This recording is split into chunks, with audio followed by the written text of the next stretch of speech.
Hello and welcome back to the Arsenal Bite Size Podcast. I'm your host Clayton at Clates AFC on X, and I say welcome back because the dreaded international break is finally over. But fear not, for you international break lovers out there is another one coming in a few weeks. So we're going to enjoy the Arsenal while we can. And to do that, to get back into the flow of things, we're here to preview the Bournemouth game tomorrow, 5:30 on the South Coast. And to do that, I'm joined by Scott, who is known as Dream Team Professor on X. Welcome back to the pod. How are you? Good afternoon, Clayton. Yeah, not bad. You been all right? Yeah, all good, all good. It's been, I'd say, a good start to the season for the Arsenal. I pleasantly surprised given some of the fixtures. We've had a tough couple of game states in there, suspensions, injuries galore, which we'll touch on with some of the team news and the pressers. But yeah, I can't complain. Yeah, life is well. How's the Arsenal supporting going for you this season? I know you said you haven't been able to make it to the ground for any games yet, but how have you found the season so far? Well, it's been a great start to the season. Like you said, I think we've got through some really, really tough challenges, be it red cards, be it injury concerns, all that sort of thing. And yeah, I think we've come away with probably more than what we would have expected given the fixtures. Not got to that many games so far this season. I said to you off air that every time I've been offered a ticket, it's clashed with like a wedding or something we've had going on. And of course, in the ballots, you're never getting a chance with them. I'm still waiting to hear back if I've been successful in the latest one. Oh, fair play. Overall, season's been good, hasn't it? Yeah, nice. And I definitely feel like we're coming into another crunch period. I just feel like there's no rest for the wicked this year with us. And like we've obviously had that period where we had like Tottenham away, Atalanta away, City away, a couple of other tough ones in there, like Villa away. And I just look at the fixtures coming up and Bournemouth away, which I think this one's going to be quite tight and tough, actually. But then we've got Champions League against Shakhtar on Tuesday, so that should be all right. But then Liverpool at home, Newcastle away, Chelsea away. There's Inter away sandwiched in between Newcastle and Chelsea. And I look at the league table right now. 7 games played. We're 1 point behind Liverpool. If we can be there or thereabouts come the end of game week 11, when we've gone to Chelsea, Jesus Christ, I will be licking my lips. But we'll get to that a bit later on. And we'll start looking at Bournemouth. Before we get into that, actually, obviously said you're known as Dream Team Professor, excuse me, on X. Do you mind telling the listeners a little bit about that side of your content and what you do there? Yeah, just a quick one. I know FPL is the big popular fantasy football game, but I've always played a different fantasy game called Dream Team and make content on that myself. Still play all of the other fantasy games, but yeah, my content that I do is solely on Dream Team. I've got a podcast myself, and I'm part of a trio called the Dream Team Tonic, who we do a separate pod as well. So yeah, if you're interested in that game or just fantasy football in general, you can check us out on X. Nice one. And to put you on the spot, yeah, I don't play Dream Team, but I'm very interested because I'm a nerd for fantasy football. If you had to sell Dream Team to someone who's never played it, what would you say? Go on, convince me. Well, FPL is just Premier League games, so you're basically waiting weekend to weekend. Every single competition counts in Dream Team, so it's a similar. Oh, nice. You score points for similar things. You get your bonus points, your goals, assists. You have also got like tackle points, shots on target. So a lot of the old Sky fantasy football crowd, I think, have moved over as well. But yeah, just every game counts. So, for example, this week we get Bournemouth, but we also get Shakhtar. You get all of the Champions League, Europa League, the conference. Yeah, I think that's the main selling point that keeps it interesting the whole way through. Yeah, no, that sounds great. Obviously I'm a bit late to the season, but I might check that out. But yeah, if anyone else is interested, go and check out Scott's channels and content, as he mentioned. So let's get into it. Before we do, just shout out a couple of the guys in the chat. Uncle Mike's back in. Afternoon, lads. Nick Fadley's in saying, hey, hope you're both good. Nick says, I just hit the like. I'm sorry, I didn't mean it. That is absolutely okay. And if anyone else doesn't want to hit the like and accidentally do it, go for it. Let's go into the team news. So, I don't even know where to begin with this. So the lineup before the international break against Southampton, I think through a couple of people, there are a couple of changes in there. So we had a bit of an injury crisis at right back. Neither Timber or White were in the squad. So Partey played at right back. Jorginho played in midfield. Sterling got his first Premier League start. Jesus came in for Trossard. So there was quite a lot of changes. And usually we kind of use the previous lineup to guide what we think the predicted 11 will be. I don't think we necessarily need to do that. The lineup before that week was pretty consistent in the fact it was Timber at right back, the midfield of Partey and Rice, Havertz and Trossard were playing as like that kind of two up top, and Martinelli on the left. Let's go sequentially through Arteta's presser. So I'll take this graphic off the screen for now, and you can have our two pretty faces on screen. So where to start? Bukayo Saka. And I quote, "It's not a serious injury," he said. "He's evolving really well. He's done a few things in the last 2 days. He wasn't fit enough to play with the national team the second game, but we are hopeful. We have a training session this afternoon. He did some bits yesterday, so let's see if he can make it on time. Let's go player by player." How do you interpret that? And do you think Saka will start tomorrow? It's just becoming a running joke, isn't it, with Arteta, Saka, and these conferences, especially in like fantasy football circles. From when I heard Carsley say it didn't sound that serious, I thought, yeah, he's going to be playing. I expect him to play. Do you? Yeah, exact same. I think that's the thing. Lee Carsley, I think, was quite open and honest about it and said like they were just taking a precaution. He probably, I'm paraphrasing here, but he said he probably could have played the second game, but didn't want to chance it. So yeah, I read into that I think he'll start tomorrow. I don't know if you've seen, there's the Twitter detectives doing the rounds, spotting his calf. Is it his leg or not? Yeah, like there's a leg doing the rounds from a picture of Saliba and Gabriel, and supposedly he's in like New Balance shoes. I try not to look into stuff like that personally, but yeah, I think he'll play.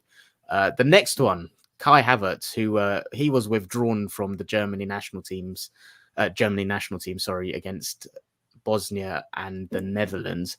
And Arteta's quote on him said he had a few issues and he's been dealing with that. He's been absolutely brilliant. It was very good communication with the national team, with the manager. They understood the situation. We modified everything that we could do here. And again, if he trains well today, he's got a good chance to be fit and available.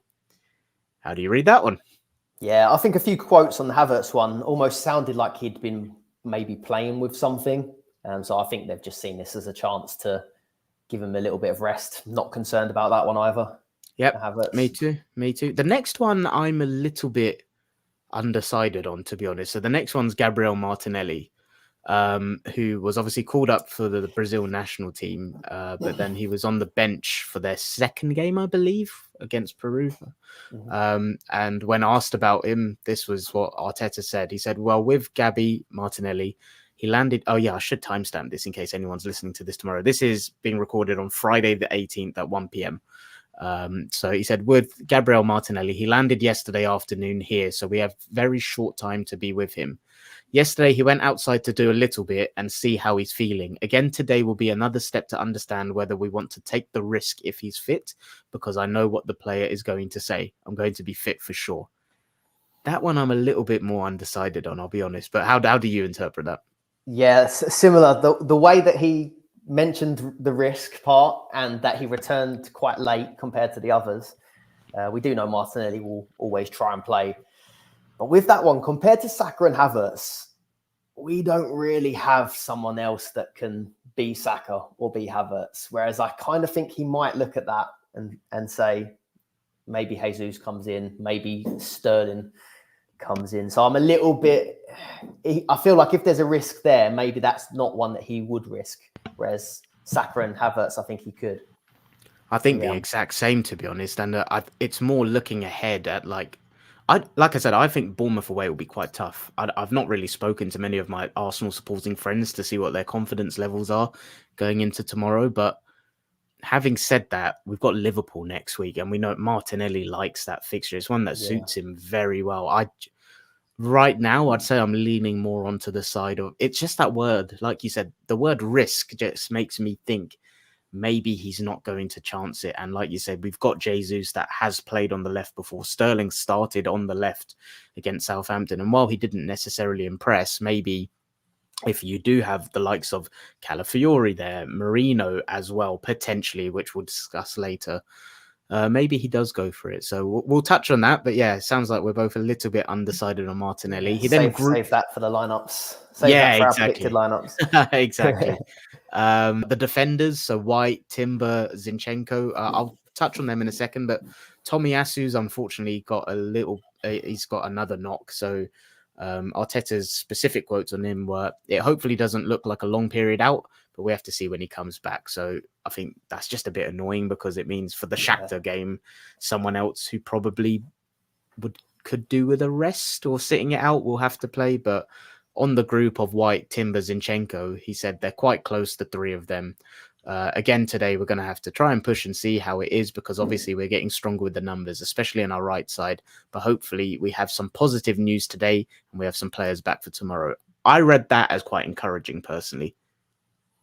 Yeah, I think one of them will be available. I'm pretty sure one of them will be there. I was quite interested that they grouped Zinchenko in with that, because he's sort of been a bit off the radar, hasn't he, Zinchenko? Yeah, I'm glad they did, to be honest, because I feel like I'm the only one that remembered this. The press conference, I can't remember if it was before or after Southampton. Arteta did say we are hopeful he'll be back after the international break. Yeah. So that was kind of in my head thinking, like, Shakhtar, could that be? Obviously, it's Ukrainian opposition. Like, is it a game at home where we can give a rest to someone else and ease Zinchenko back in? So yeah, that's encouraging. Whether it's White or Timber that's closer, we don't really have any intel on that. So that'll be fun predicting that. And just final one, final two. Martin Odegaard, encouraging news. He's out for this week, but Arteta's confident he'll be back before the next international break. And obviously touched on some of those fixtures we've got. So I think that's absolutely brilliant news. And Thomas Partey was withdrawn from the Ghana squad with an illness. But Arteta said he's fine. He's available. And then, yeah, just let's go on to the predicted teams and some further context that might help picking this. So was Mikel Merino got some minutes for Spain, and Leandro Trossard played 90 twice for Belgium. So I don't know if that is in your thoughts at all. Personally, I don't really read too much into that sort of stuff, but I know people do. Do you want to try and take it away? What lead here or? Yeah, sure. All right. So we'll both agree on the goalkeeper, David Raya. But out of those, we kind of discussed the quotes. We both said we think Saka, Havertz will start. So I guess the key dilemmas are: do you think there'll be any changes in the fullback areas, and who do you think he goes with in midfield and up top left wing? So feel free to go for it. Well, I hope Raya's there, because Neto won't be. Otherwise, because he's correct, yeah. Calafiori, I've been well impressed with. Really, really hot on how he's been. So I think he's in at left back. Gabriel, Saliba, straight in. It's anyone's guess at right back, really, out of Timber or White. I actually would prefer Timber for this fixture on the right hand side. Why is that out of interest? I feel like with Iraola's high press. He just seems so assured on the ball, doesn't he? I feel like where White's been out a little bit longer as well, maybe. I feel like I'd just probably trust Timber a little bit more. But yeah, I'm not one of these who's willing to just say White is completely out of my favourite Arsenal 11, because he's been so good for us. But yeah, I think this might suit Timber potentially. Fair play. And then I was going to say, if both are out, I guess Partey again will be in, and we'll tweak this midfield. But I think, it's probably going to be Declan Rice. That's right, Partey holding, and then Trossard and Rice as the three. Yep. Depending which way you want to say Havertz and Trossard, we know how they rotate. Yep. And then, I think Saka right, Havertz up top. I think Sterling is going to start after those quotes. Yeah, play. I'm glad. I like what you said about Ben White, because I'm the same. While I think Timber suits us a little bit better in certain scenarios, I just think it's quite refreshing to have the ability to be able to choose between two players like that. And Ben White's someone that's given so much over the last few years, played through so many injuries because the likes of Tomiyasu and others can't stay fit to give him that rest. So, and even just looking at it, like Timber obviously went off against PSG, which was more recent than White's latest appearance. So I do think it might be a case of maybe, Timber being the one that gets the nod for this one, ease Ben White. I've noticed this thing with how we're easing people back from injuries. They don't really give them a start. They give them a substitute appearance first and then build them back up. So I've got the same back five as you. Raya, Timber, Saliba, Gabriel, Calafiori. In midfield, I actually think he's going to go Marino. That's the one I wasn't sure on. Yeah, so I'm going to kind of talk through my lineup as if it's a 4-4-2, just find it easier to describe it that way, the way we're playing at the minute. So I think it'll be Rice and Marino in midfield, Havertz, Trossard as that kind of interchanging up top, Saka on the right, same as you. And I'm like 51% think it's Sterling, 49 Jesus or Martinelli, but very, very unsure. If I had to commit to it right now, I'd actually say Raheem Sterling. I just think that element of Liverpool next week, the availability of Sterling and Jesus having trained over this international break, been available, and their quality, right? Like they've not impressed per se, but they have the ability to do better than we've seen so far. So that's what I'm going with. My reasoning on Marino is you touched on Bournemouth there, right? And their high energy, high pressing. Like I think this is going to be a game that can be a little bit scrappy in periods. And one thing is Arteta spoke about in pre-season and in his press conference today about when you're with the amount of fixtures this season and the extra fixtures in the Champions League, like looking at preparation as blocks and trying to be efficient. And I look at the fixtures coming up and I look at that as a block. And he spoke about trying to find tactical similarities you can prepare for. I look at Bournemouth away. I look at Liverpool at home. I look at Inter Milan away. I look at Newcastle away. I look at Chelsea away. They are all games that scream to me duels. And battles, yeah.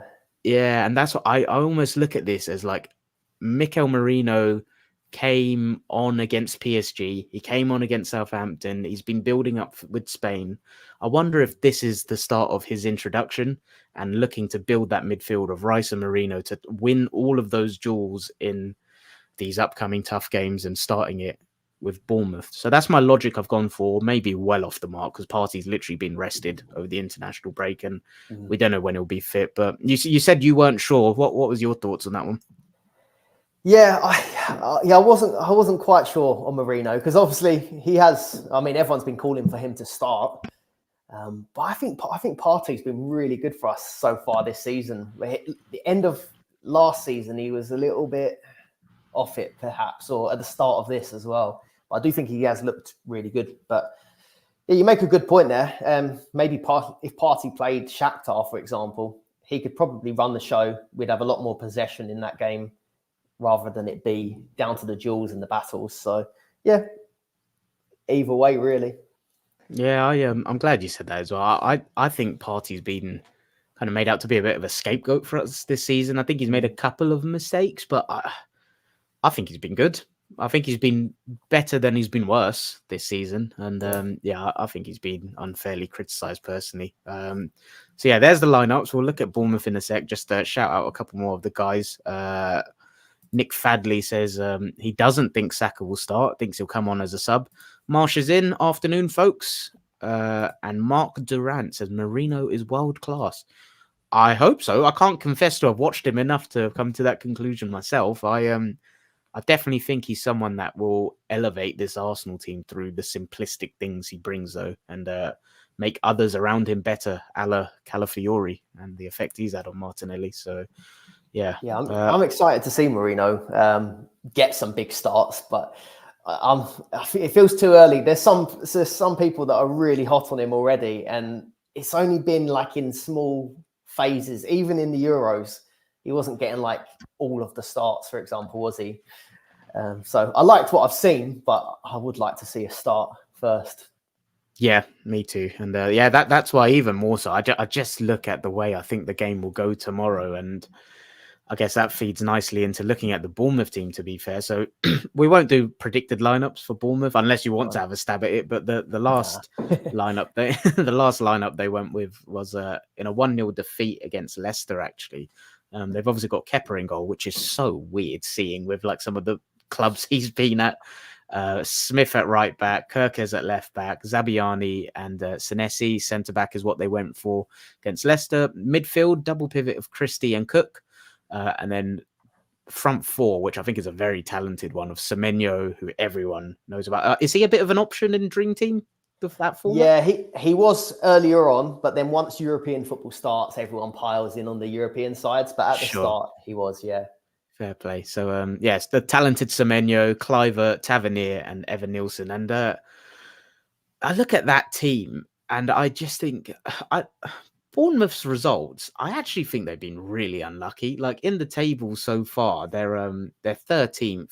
They've won 2, drawn 2, and lost 3. But even Arteta said it in the presser, some of their games, he believes they've been unlucky. I can't confess to have watched the Leicester game, but they lost 1-0 there. They lost 3-0 against Liverpool. Chelsea, they lost 1-0 at home.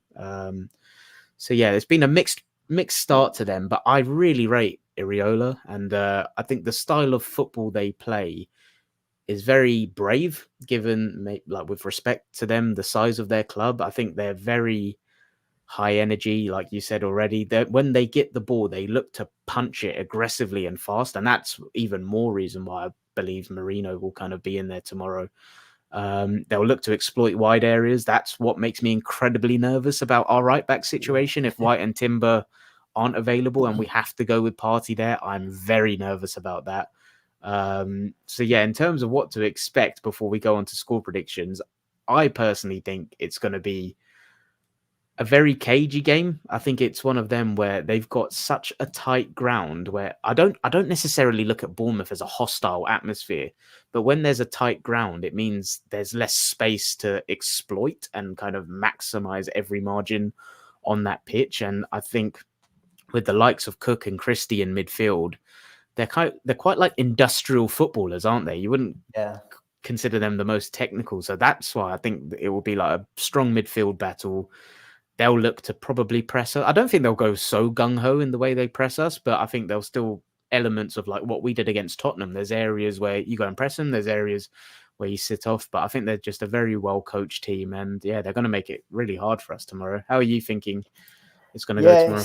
It's funny you said about the middle, because I was having a little look like through the stats and stuff, and like I think it was Lewis Cook is their like main progressive passer in the middle, and I'm not concerned about that. When you look at who we've got in the middle of the pitch versus who they've got in the middle of the pitch, I'm not particularly concerned about that with Declan Rice, Partey, or Marino. But yeah, I wonder whether they are going to sort of try and hit those channels with Semenyo and Tavernier, really. We've seen Calafiori can be quite aggressive in the tackle, or quite, well, he plays everywhere, doesn't he? So yeah. It's going to be interesting to know. He's going to have Semenyo, so it's going to be interesting to know whether they let Calafiori just do his thing. And if Semenyo stays high, then Sterling or Martinelli have got a one-on-one. Yeah, it's kind of like who's the aggressor in that situation with Semenyo. They could just get Calafiori to stay, and if Timber plays, he's going to push on, isn't he?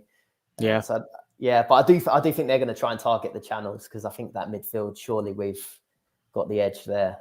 Yeah, and this is the thing. I feel like that's the common thing on what teams try to do against us now, isn't it? Like get the ball and try hit it in the channels. And I remember I said it against Wolves was definitively one team I said this about. I can't remember who the other one was, where they had like a talented winger, but I wasn't so concerned because I didn't think that opposition would have the ball enough to get into the areas to hurt us. Yeah. Bournemouth away is one where I do get a little bit nervous, where I don't think it will be like a 70% possession game for us. I do think it will be closer to 50-50, 55-45. And as a result, they will be able to progress the ball, like I said, vertically quite aggressively, but then into channels as well. So I do feel a little bit nervous about that. And I guess that kind of goes on to the score predictions. I think at this stage, people just don't listen to my score predictions. So Nima and I keep a track of them. And we've got a spreadsheet here. So there's obviously been 7 games so far. He is walloping me on this. So he's predicted the correct outcome 71% of times. I've got 57%. He's got the correct score 14% times. I haven't got a correct score yet. Goals 4, we've both gone very similar. He's predicted we'd scored 18.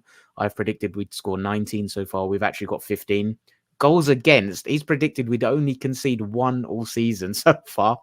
I've predicted it would only be 3 so far. We've actually conceded 6. And in there, he's gone for 7 wins out of 7. I did predict a draw, which I think I predicted was against Villa. I thought we'd draw.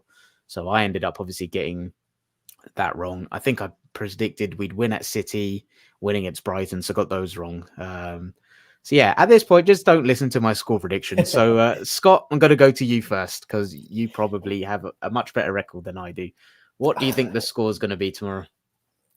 Well, I was just like, for context, I was surprised because I felt the same as you. I felt a little bit worried about this fixture, but then looking back, we've not lost in 10 matches against Bournemouth, which surprised me. 9 wins, 1 draw, and they've not kept any clean sheets in 9 either, which shocked me a little bit. And I remember last 2 games last season, we got clean sheets, we won, but I don't feel like they were comfortable. So there was that game in May. I don't know if you were at that one. You've got season tickets. I wasn't. I was in Morocco watching that one. Like, we peppered them in like the first half, didn't we? And then there was a little bit of a wobble. Yeah, I don't know if it was because of how the title race was going at the time, but I think we got almost to half time and it was 0-0. And it just felt like it was going to be one of them games where it's not going to come. And then that was when Havertz either won the penalty or maybe dived a little bit, left his foot honest, in. I can't. Oh, I do remember that. Yeah, no comment. Everyone was going crazy about it.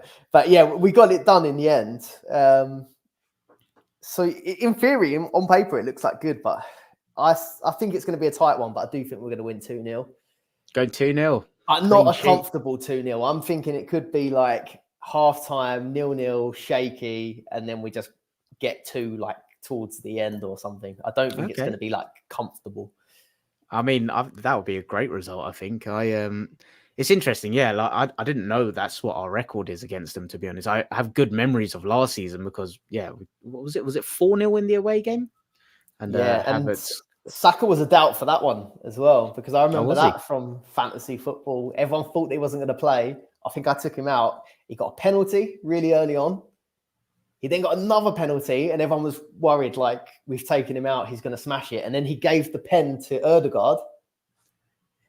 And then the next one was given to Havertz for his first goal, wasn't it? So it's a shame that doesn't count as an assist, eh? Yeah, no, I've got good memories of Bournemouth, to be honest.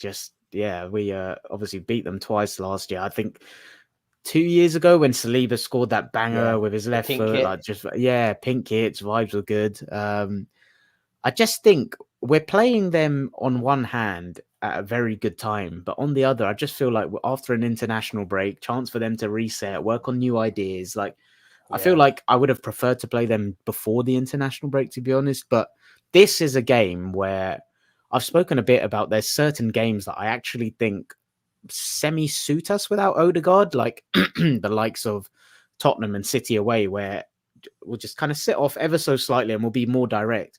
This is a game where I think we'll really feel it. I think there were elements against Southampton that we missed him.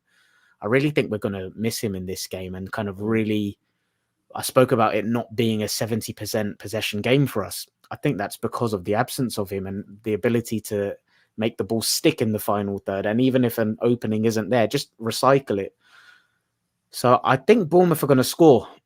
Sadly, I just think their energy and aggressiveness will get them an opening to get a goal. But I back us to have enough and get over the line. I think we'll win 2-1, but yeah, similar to you. Obviously, I don't think it will be comfortable. I think this, for me, is one that people aren't going to like. This has the potential feel of a banana skin, and for me it's just get in, get 3 points, get the fuck out of there, and then move on to Shakhtar and then the tough run coming up. So yeah, I'm going 2-1 to the Arsenal for me, and all I care about is 3 points in this game, to be honest. I did put down, like, in my notes, with the international break, I do think this one, it could be like quite a slog, like not a pretty match. We just sort of get the 2 goals and get out of there kind of thing. Yeah, I think so. But yeah, fingers crossed we're both right on the outcome, and I can adjust this spreadsheet because it's not looking good. Go on, give us your scorers. Oh, scorers. I think whoever plays left wing will get a goal, and whether that's Jesus, Sterling, Martinelli. Obviously, I've said Sterling. I think will start there, so I think Sterling will get his first goal, and then I'm going to go Havertz. I think Havertz will get one as well. What about you? Are we getting a set piece goal? I'd show you this, but the notes are like you wouldn't even read the writing. But I've put Sterling first Premier League goal for Arsenal. No way. Yeah. Great mind. I think he's going to get it. Whether it's off the bench or he does end up starting, I just have a feeling. Those Martinelli quotes I didn't like earlier, so I think me either. Sterling will have a part to play. For any of the fantasy and dream team managers out there, though, obviously there's always the embargoed presser that comes out, I think, around 10:30 p.m. So I don't believe the deadline's tonight for Dream Team. Would that be correct? No, it's tomorrow. Yeah, so keep an eye on that. You might get more information, but yeah, we'll leave it there. Nice half hour on the dot. Nice preview. So cheers for joining us, Scott, and for everyone that's been listening in the chat, thank you very much. Follow Nick Fadley's lead and accidentally hit the like button. Subscribe to the channel. We're almost at 300 subs, but I forgot how many away we are. So if you like it, please consider subscribing to the channel so you don't miss out on future content. Scott, thanks again. And just remind people that missed the start where they can find you on socials. Yep, just Dream Team Prof on Twitter or Dream Team Professor on YouTube. Yeah, give the game a go, Clayton. I will actually. No, because I play the Champions League game. I play the FPL separate, so I might as well combine the two. So they do a second chance. They do like a second chance league as well, so you can start middle of the season sort of thing, I think. Nice one. Yeah, no, I'll give that a go and check out your channel to get some content as well. Fingers crossed. Scott and I are both correct on the outcome and the result tomorrow. Literally don't care about the performance. Just get the 3 points and on to the next one. Nima and I will be back to review the game on Sunday afternoon, time TBC. But obviously, if you subscribe to the channel, hit the bell, you'll see when we go live. We'll be back on Sunday to review the game and preview Shakhtar. Let's go and get back to winning ways. Fuck the international break. We're finally back. Up the Arsenal. Up the Arsenal.